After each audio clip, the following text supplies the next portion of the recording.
Aujourd'hui, on s'est confronté contre une grosse équipe de Kenya. C'est une équipe trop physique, mais alhamdoulilah, on s'est bien préparé pour ce match, que ce soit sur le plan mental et surtout sur le plan tactique. Aujourd'hui, tous les joueurs, je les félicite. Ils ont fait un grand match. Ils étaient solidaires. Maintenant, on représente le Maroc, pas uniquement le FUS.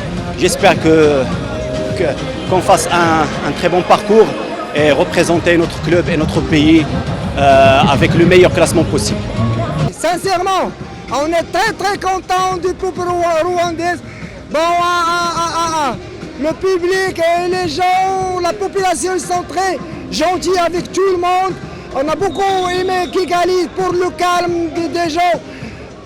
La vérité, ça fait plaisir de vivre ces émissions, ces championnats d'Afrique ici dans ce pays magnifique.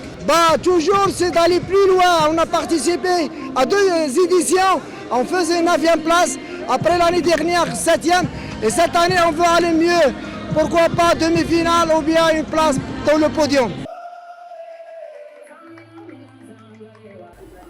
On n'a pas choisi Kigali.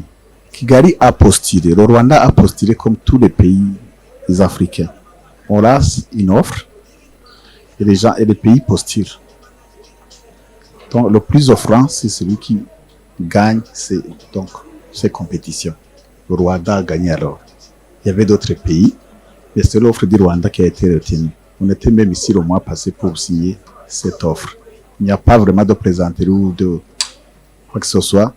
Ils ont de l'expérience maintenant. Ils savent quand et comment répondre à temps. Il y a les délais, il y a une procédure. Donc, moi, je me suis réjoui quand ils ont gagné parce que c'est une opportunité pour les pays aux alentours, comme il a dit tantôt, Konesanga. Maintenant, il y a des pays qui ne participaient pas ou qui par des moyens qui sont un peu chers pour aller dans les pays nordiques. Maintenant, ils peuvent atteindre ces compétitions sans beaucoup de cracas. Donc, on n'a pas choisi le Rwanda. Le Rwanda s'est choisi de lui-même. Merci.